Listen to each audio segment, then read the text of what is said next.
Bismillahirrahmanirrahim. Assalamualaikum warahmatullahi wabarakatuh. Selamat pagi, selamat siang, dan selamat malam untuk teman-teman yang menyaksikan video ini. Pertama-tama yang saya hormati Ibu Hikmah Rahmah, SSI, MSI, selaku dosen mata kuliah Studi Kelayakan Bisnis. Dan kami mengucapkan terima kasih kepada Ibu karena Ibu telah memberikan kesempatan untuk kami mempresentasikan hasil laporan yang kami buat.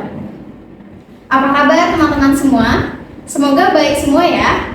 Alhamdulillah senang sekali hari ini saya Alfi Rizkulillah akan memandu jalannya presentasi dari kelompok kami. Sebelum melanjutkan ke materi, izinkan saya untuk memperkenalkan anggota-anggota saya. Pertama, Adnan Hussein, Safiratul Jannah, Diva Kanya Putri, dan saya sendiri Alfi Rizkulillah, dan Dian Khairani. Hari ini, kami kelompok 3 akan membawakan judul Analisis Studi Kelayakan Toko Bangunan Permata Indah Jakarta berbasis Business Plan dalam pengembangan bisnis model kanvas. Indonesia merupakan salah satu negara dengan penduduk terbanyak saat ini. Indonesia saat ini berada di ranking keempat di dunia. Dari tahun ke tahun, jumlah penduduk di Indonesia semakin meningkat. Kebutuhan akan pangan, sandang, dan juga papan terus meningkat. Itu artinya bahwa peluang dan pangsa pasar di Indonesia sangat menjanjikan dan juga sangat terbuka luas, terkhusus untuk bidang properti, perumahan, dan juga bangunan. Melansir dari website Setcap.go.id, pemerintah dengan programnya Nawacita, program untuk pembangunan 1 juta rumah untuk penduduk di Indonesia. Dari Biro Pusat Statistik dari Kementerian Perekonomian Indonesia mengatakan bahwa masih ada 11,8 juta penduduk Indonesia yang belum memiliki rumah pribadi atau masih sewa. Untuk itu, dari analisis dan pemaparan di atas, kelompok kami tertarik untuk mengulik yang namanya kelayakan bisnis pada suatu toko bangunan. Saat ini kami bekerja sama dan berkolaborasi dengan salah satu toko bangunan di daerah Jakarta Selatan, yaitu toko Permata Indah Jakarta. Analisis studi kelayakan bisnis ini sangat penting untuk dijalankan sebelum atau sesudah membuka usaha. Untuk itu, kami dari kelompok 3 ingin mengulik lebih lanjut tentang kelayakan pada toko bangunan Permata Indah Jakarta. Adapun tujuan kami melakukan laporan dan juga observasi seperti ini, yang pertama, untuk memenuhi salah satu tugas studi kelayakan bisnis. Dan yang kedua, untuk mengetahui apakah bisnis tersebut layak atau tidak. Dan juga untuk mengetahui apakah ada risiko-risiko yang akan timbul saat berjalannya bisnis tersebut. Sejarah berdirinya TB Permata Indah Jakarta pada tahun 1998 yang didirikan oleh Bapak Farid dan juga istrinya Ibu Jamila. Saat itu, toko bangunan Permata Indah Jakarta belum memiliki ruko sendiri, alias masih mengontrak. Lalu pada tahun 2010, Bapak Farid mendirikan TB Permata Indah Jakarta di lahan sendiri. Saat ini, TB Permata Indah Jakarta telah memiliki 7 orang karyawan. TB Permata Indah Jakarta adalah toko retail menjual alat dan bahan bangunan yang harganya bervariasi dari mulai 10.000 hingga jutaan. Adapun visi dan misi dari TB Permata Indah Jakarta adalah menyediakan bahan bangunan yang lengkap serta berkualitas dan mutu yang tinggi. Selain itu, Permata Indah Jakarta juga telah dilengkapi dengan aspek hukum, yaitu seperti surat izin perusahaan, surat izin lokasi, dan juga telah memiliki NPWP yang bersama dengan kartu tanda penduduk. Nah teman-teman, selanjutnya kita masuk dalam target pemasaran toko bangunan Permata Indah Jakarta yang terdiri dari pengembang properti, perusahaan kontraktor, dan juga masyarakat umum. Nah, perusahaan pengembang properti ini akan membutuhkan pasokan bahan bangunan untuk memenuhi kebutuhan proyek-proyek mereka, seperti dalam pembangunan perumahan atau kompleks, lalu juga pembangunan gedung, dan sejenisnya. Nah, lalu sama juga dengan perusahaan kontraktor. Perusahaan kontraktor ini akan membutuhkan pasokan bahan bangunan untuk kegiatan proyeknya, yaitu dalam pembangunan jalan raya dan pembangunan fasilitas-fasilitas umum lainnya. Nah, yang terakhir yaitu masyarakat umum. Kelompok masyarakat ini akan membutuhkan bahan bangunan untuk kebutuhan pribadinya, seperti merenovasi rumah. Selanjutnya, persaingan pada toko bangunan Permata Indah Jakarta. Pesaing toko bangunan Permata Indah Jakarta ini yaitu toko-toko bangunan yang sudah lebih besar atau sudah lama berdiri, dan juga yang sudah memasarkan produknya secara online dan sudah memiliki banyak rekan kerjasamanya. Untuk itu, untuk menghadapi persaingan ini, toko bangunan Permata Indah melakukan strategi diferensiasi, yaitu dengan menjual produk-produk yang lengkap serta dengan harga yang standar, yaitu dengan menjual dengan tidak terlalu mahal dan juga tidak terlalu murah. Namun, dengan catatan produk yang dijual ini menggunakan kualitas yang terbaik dan toko bangunan Permata Indah ini memberikan pelayanan yang terbaik kepada konsumen mereka. Selanjutnya kita masuk dalam strategi STP yang terdiri dari segmentation, targeting, dan juga positioning. Nah, strategi yang pertama yaitu segmentation yang berdasarkan dalam demografis. Segmentasi ini dilakukan dalam membagi pasar ke dalam beberapa kelompok. Yang pertama yaitu umur, jenis kelamin, dan juga pendapatan. Produk yang dijual ini biasanya dibeli oleh kaum dewasa sekitar umur 20 tahun ke atas dan tidak ada patokan jenis kelamin. Produk ini dibeli dengan pendapatan konsumen di mana masyarakat mereka yang berdasarkan pada golongan masyarakat menengah ke atas hingga menengah ke bawah. Yang kedua yaitu targeting. Tahap targeting ini akan membidik konsumen mana yang akan menjadi target market pada toko bangunan Permata Indah Jakarta. Nah, toko bangunan Permata Indah Jakarta ini memberikan target pemasaran pada golongan remaja hingga dewasa. Disebabkan karena produk pada bangunan Permata Indah Jakarta ini memiliki kualitas baik dan juga memiliki barang yang cukup lengkap. Nah, selanjutnya yang ketiga yaitu positioning. Positioning merupakan bagian dalam menciptakan kesan yang menarik perhatian konsumen dan membedakannya dengan produk saing. Nah, toko bangunan Permata Indah Jakarta ini melakukan positioning dengan memberikan promosi pemotongan harga kepada konsumen yang melakukan pembelian secara grosir atau besar-besaran, dengan cara memberikan kualitas produk yang terbaik dalam segala merek bahan bangunan dan juga memberikan pelayanan yang terbaik dengan memberikan solusi kepada konsumen mengenai bahan bangunan. Oke, selanjutnya adalah aspek pemasaran dari toko bangunan Permata Indah. Analisa AKP adalah kumpulan alat pemasaran yang digunakan perusahaan untuk mencapai tujuan pemasaran sesuai dengan target pasar yang telah ditetapkan. Yaitu yang pertama ada produk. Produk yang dijual dari toko bangunan Permata Indah memiliki kualitas yang sangat baik dan berkualitas tinggi serta barang yang dijual sangat lengkap dan bervariasi. Place atau tempat toko bangunan Permata Indah saat ini beroperasi di wilayah Jakarta Selatan, lebih tepatnya di Jalan Kebagusan, yang dimana wilayah ini terdiri golongan masyarakat dari kalangan atas sampai kalangan bawah. Yang ketiga yaitu ada price atau harga. Harga produk yang disajikan sangat terjangkau untuk segala kalangan konsumen. Walaupun dengan harga terjangkau, tetapi toko bangunan Permata Indah menyediakan kualitas yang tidak murahan. Yang keempat itu ada promotion atau promosi. Saat ini TB Permata Indah melakukan promosi menggunakan strategi word of mouth, yang artinya salah satu teknik yang berfokus memberikan pelayanan sebaik mungkin kepada konsumen. Jika konsumen puas, konsumen diharapkan dapat menyebarkan testimoni ke orang lain. Selain itu, toko bangunan Permata Indah juga memperluas jaringan dengan cara memperbanyak relasi yang ingin bekerja sama dengan usaha toko bangunan Permata Indah. Selanjutnya ada analisis peluang usaha toko bangunan Permata Indah. Yang pertama itu ada strength atau kekuatan. Pengertiannya adalah kekuatan yang sekiranya dapat memberikan keuntungan pada bisnis toko bangunan Permata Indah. Yang pertama yaitu ada ketersediaan produk yang beragam, kedua pelayanan berkualitas tinggi, yang ketiga lokasi yang strategis, yang keempat kemitraan dengan produsen. Itu selanjutnya ada opportunity. Pengertiannya adalah peluang atau sebuah kesempatan untuk mendapatkan keuntungan bagi toko bangunan Permata Indah. Yang pertama itu ada peningkatan pembangunan infrastruktur, yang kedua peningkatan kesadaran dan kelestarian lingkungan, yang ketiga yaitu ada perluasan jaringan kerjasama. Selanjutnya ada weakness. Pengertiannya adalah kelemahan yang dimiliki oleh toko bangunan Permata Indah. Yang pertama yaitu ada keterbatasan ruang penyimpanan, tingginya persaingan, dan pelanggan yang menutup. Yang terakhir itu ada threats. Pengertiannya adalah ancaman yang dapat membahayakan jalan bisnisnya toko bangunan Permata Indah. Yang pertama yaitu ada persaingan dari toko bangunan online, perubahan kebijakan pemerintah, dan yang terakhir ada krisis ekonomi.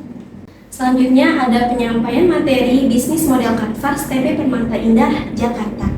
Yang pertama ada key partner, supplier alat dan bahan bangunan yang berkualitas. Selanjutnya ada karyawan yang kompeten.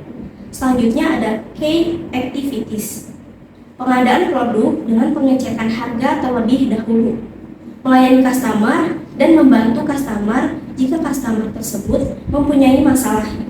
Selanjutnya ada value proposition, value price, harga yang bersaing, alat dan bahan bangunan yang dijual berkualitas, karyawan yang kompeten dan berpengalaman, memberikan harga grosir untuk pembelian dan jumlah harga yang besar.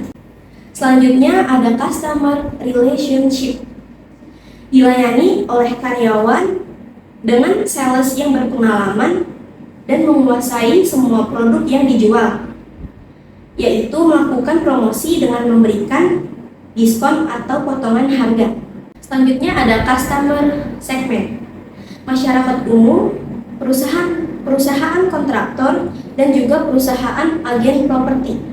Selanjutnya yaitu ada key resources, yaitu ada tempat yang strategis, karyawan yang berkualitas, modal yang mencukupi. Selanjutnya ada channel, yaitu penjualan secara langsung di toko ataupun penerimaan order melalui telepon ataupun WhatsApp. Selanjutnya ada cost structure, yaitu ada dua. Yang pertama fixed cost, biaya listrik dan juga wifi, dan gaji karyawan. Yang kedua ada variable cost. Yang pertama biaya pengadaan stok produk dan juga biaya distribusi. Selanjutnya ada revenue stream. Yang pertama ada penjualan produk secara tunai maupun non tunai, dan juga sponsorship dari suatu brand produk. Baik teman-teman, kita masuk ke aspek keuangan toko bangunan Permata Indah. Yang pertama ada aktiva tetap. Bisa dilihat di tabel, keterangan yang pertama ada bangunan dengan harga sebesar 450 juta rupiah. Yang kedua ada peralatan sebesar 50 juta rupiah. Dan yang ketiga ada kendaraan sebesar 100 juta rupiah. Maka total aktiva tetap yang dimiliki toko bangunan Permata Indah sebesar 600 juta rupiah. Selanjutnya ada aktiva lancar. Aktiva lancar adalah aktiva yang sifatnya sementara atau jangka waktunya sangat pendek. Di TB Permata Indah, aktiva lancarnya ada dua, yaitu kas sebesar 100 juta rupiah dan persediaan yaitu 200 juta rupiah. Maka total aktiva lancar dari TB Permata Indah sebesar 300 juta rupiah. Baik teman-teman, kita masuk ke rincian kebutuhan dana aktiva tetap. Bisa kita lihat di sini ada bangunan, lahan, etalase kaca, meja kasir, PC, lemari kayu, alat tulis komputer, mobil pickup, dan banner toko. Dan total keseluruhan dari harga yaitu 600 juta rupiah untuk aktiva tetap. Berikutnya masuk ke rincian kebutuhan dana aktiva lancar. Di sini arus dari aktiva lancar TB Permata Indah yaitu 100 juta rupiah.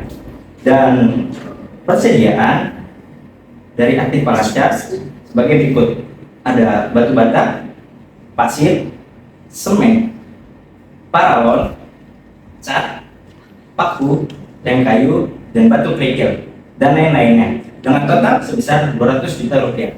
Maka total aktiva lancar yaitu 300 juta rupiah. Berikutnya ada proyeksi pendapatan, bisa kita lihat di bawah ini. Pendapatan per hari dari TB Permata Indah sebesar 2 juta rupiah. Dan proyeksi per bulan yaitu 50 juta rupiah. Dan per tahunnya TB Permata Indah mendapat 72 juta rupiah. Oke teman-teman, kita masuk ke proyeksi biaya per tahun. Artinya biaya yang harus dikeluarkan oleh TB Permata Indah dalam 1 tahun. Apa aja sih? Yang pertama, pajak bangunan, depresiasi komputer, gaji karyawan, biaya air dan listrik setiap tahunnya, pajak pendapatan dari hasil penjualan, depresiasi kendaraan, biaya pemasaran, dan depresiasi pengalihan semen, dan depresiasi depresiasi peralatan kantor dan depresiasi etalase. Bisa dilihat dari tabel berikut ini dengan jumlah-jumlahnya. Baik teman-teman, kita masuk ke cash flow. Cash flow adalah arinan arus kas. Bisa kita lihat di sini. Di bulan pertama, hasil penjualan sebesar 72 juta rupiah dengan total biaya yang harus dikeluarkan sebesar 20 juta rupiah dan depresiasi sebesar 1 juta rupiah. Dan earning before tax atau keuntungan sebelum laba dan bunga sebesar 53 juta rupiah dan tax sendiri sebesar 5% dengan jumlah 2.650.000 rupiah. Maka hasil dari earning after tax-nya atau laba setelah bunga dan pajak sebesar 50.350.000 rupiah dan depresiasinya tetap sama sebesar 1 juta rupiah. Maka dapat proses adalah earning after tax ditambah depresiasi sebesar 51.350.000 rupiah. Dan bisa kita lihat dari tabel berikut ini, rata-rata prosesnya yaitu 50 juta rupiah. Baik, kita akan masuk ke initial cash flow. Initial cash flow adalah biaya yang dibutuhkan untuk memulai suatu bisnis dengan rumus investasi ditambah modal kerja. Diketahui investasi sebesar 600 juta dan modal 300 juta. Maka inisial cash flow yang dibutuhkan TB Permata Indah sebesar 900 juta rupiah. Sekarang kita masuk ke asumsi investasi. Yang pertama ada payback period atau waktu yang dibutuhkan untuk kembalinya modal di awal. Rumus dari payback period adalah outlay dibagi proses dikali 1 bulan. Dan bisa kita lihat dari tabel berikut ini, investasi yang dikeluarkan oleh TB Permata Indah di tahun pertama adalah 900 juta dan proses di bulan pertama mendapat 50 juta. Sisa nilainya atau residunya sebesar 850 juta di bulan kedua. Maka kita masukkan ke dalam rumusnya. Di payback period sudah ketahuan sebesar 18 bulan ditambah 50 juta dibagi 50 juta dikali 1 bulan. Maka hasilnya 18 bulan ditambah 1 bulan. Dan diketahui payback periodnya ialah 19 bulan. Maka tingkat pengumpulan investasi dari usaha ini selama 19 bulan.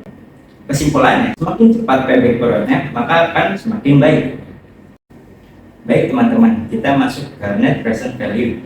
Net present value adalah selisih jumlah uang kas masuk sekarang dengan jumlah uang kas harus masuk kemudian dalam jumlah waktu periode tertentu. Bisa kita lihat dari tabel. Di tahun pertama, cash flow-nya sebesar 720 juta rupiah dengan diskon faktor 10%, yaitu 0,909. Maka present value of cash flow di tahun pertama ialah 654.545.455 rupiah.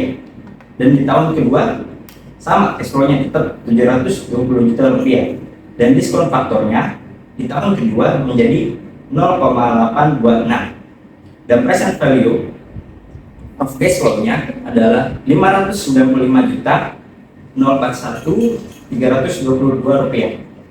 Total present value dari penerimaan sebesar 1.249 juta 586.777 rupiah.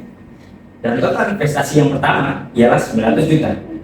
Maka net present value-nya total investasi dikurang total present value dari penerimaan sebesar 349 juta 566.777 rupiah.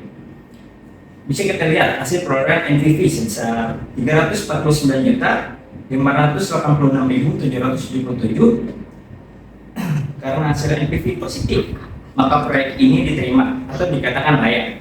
Baik, selanjutnya kita masuk ke Profitability Index yang ada di bawah. Profitability Index adalah metode untuk mengukur keuntungan suatu perusahaan. dengan rumus total present value per share dibagi outlay. Diketahui dari atas, total PF-nya sebesar 1.249.586.777 rupiah dibagi 900 juta. Maka profitability index menyatakan 1,39. Maka kesimpulannya, karena nilai hasil profitability index-nya lebih besar dari 1, maka usulan investasi dapat diterima atau layak. Baik, kita masuk ke IRR atau Internal Rate of Return. IRR adalah metode untuk menghitung tingkat bunga suatu investasi. Oke, kita masuk ke tabel seperti di samping ini. Di tahun pertama, sama kayak net present value sebesar 720 juta. Di tahun berikutnya sebesar 720 juta. Yang membedakan adalah tingkat suku bunganya. Di sini sebesar 15%. Maka di tahun pertama tingkat bunganya sebesar 0,870 dan di tahun kedua sebesar 0,756. Kita langsung masuk aja ke rumusnya. Baik teman-teman, rumusnya seperti yang di belakang saya ini bisa dilihat ya. Dan kita dapat nilai IRR-nya sebesar 32,10% dan return yang diharapkan sebesar 10%. Dapat disimpulkan investasi ini layak karena nilai IRR lebih besar daripada return yang diharapkan. Baik teman-teman, kita masuk ke hasil analisis aspek keuangan.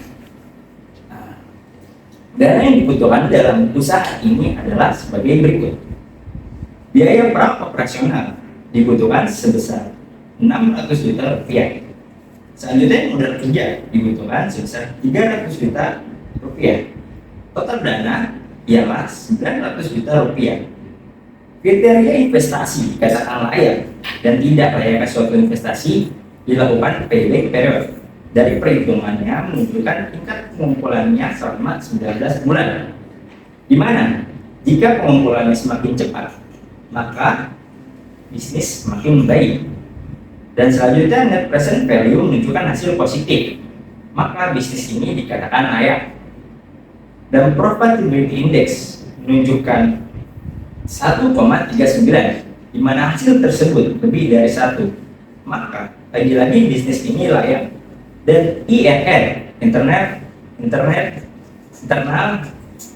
dan IRR internal rate of return sebesar 32,10%, di mana IRR tersebut lebih dari nilai yang lebih besar dari return yang diharapkan sebesar 10%. Dan lagi-lagi maka bisnis tersebut dikatakan layak. Baik, kita masuk ke analisis biaya dan manfaat. Bisa dilihat di samping ini. Berikut adalah kegiatannya. Manfaat, biaya modal, startup, dan jumlah manfaatnya sebesar 1.500 juta rupiah. Masuk ke biaya modal. Biaya modal rincian sebagai berikut. Hanarium analisis SKB. Terus ada riset pasar, pembuatan laporan, administrasi, transportasi, dengan jumlah semuanya sebesar 210 juta rupiah. Maka rasio BC sebesar 6,1. Dari 6,1 ini kita ketahui rasio BC-nya sebesar 3,9.